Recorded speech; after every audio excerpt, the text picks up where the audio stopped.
Today we bring you an exclusive interview from the state capitol. I had the opportunity to speak with Delilah Pierre, the president of Tallahassee Community Action Committee, and Marlo Crosby, the vice president of the University of North Florida's Student for a Democratic Society. These activists were gathered to protest against several bills they believe threaten civil liberties and social justice in Florida.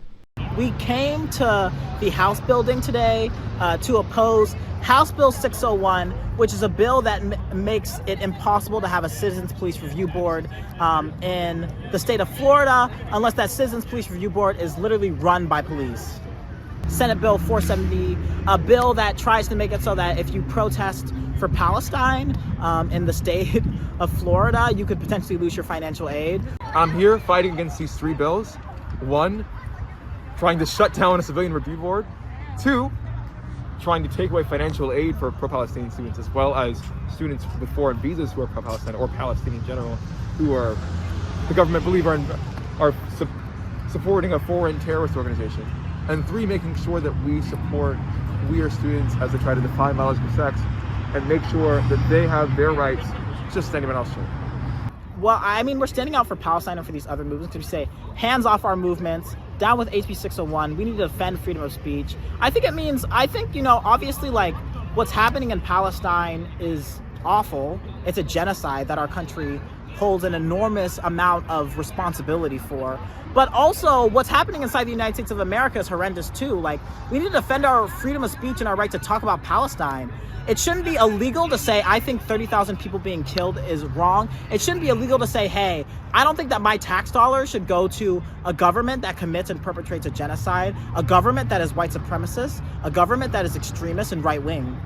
On our UNF campus, through DI legislation, our LGBT center was shut down in the last month or so. The center's been open as long as I've been at the campus, much longer than that even, and served everyone who needed to come in. Anyone who needed anything, contraceptives, free HIV testing, and queer therapy, and now it's gone. It's gone from our campus. We had a huge rally about it, our biggest on UNF campus ever. It's clear that the people do not want it to leave, but it left nonetheless because of DeSantis and the others in legislation. I'm a trans person in a state that is attacking me, that has made it so that, at a previous job I worked, I was not allowed to use the women's restroom. You know what I mean?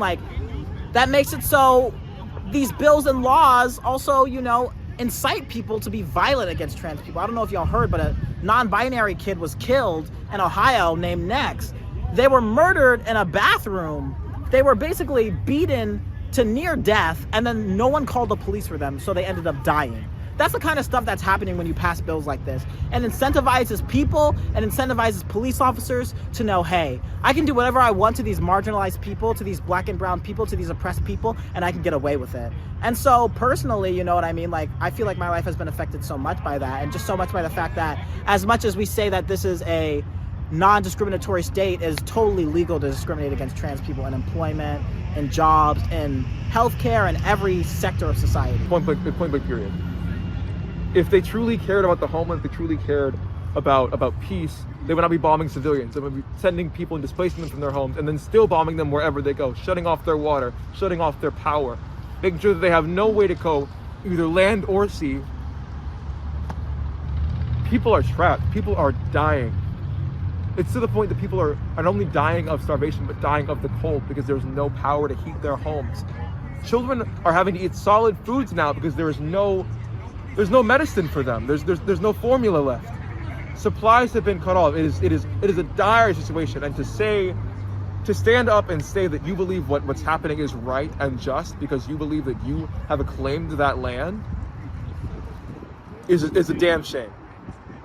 Hands off our people's movements, down with House Bill 601. I hope people understand that we need to take, honestly, more drastic action to oppose these bills that are happening. Yes, go and speak to your senators, contact and call your representatives, do whatever you can within the systemic power that exists. But if they continue to do what they've been doing, which is totally ignore public comment and consent, find other ways to protest and organize against them. Zionism is not equivalent to anti-Semitism. Zionism is a white supremacist movement. And I will stand by this and say that wholeheartedly. This bombardment of Gaza and the West Strip, in Rafah, all of these fights are being fought because of imperialism. I hope we recognize that when we talk about black liberation, we're also talking about queer liberation. With queer liberation, we're talking about Palestinian liberation. And any other genocide that is not only fostered by the United States, but paid for by our tax dollars. While we starve, while we struggle for healthcare, we struggle for therapy at all, they are using that money, our taxes, our hard-earned dollars, to fund genocide. Our team also captured some disturbing behavior from the authorities at the scene. Tallahassee police and Florida Capitol Police were seen making fun of protesters.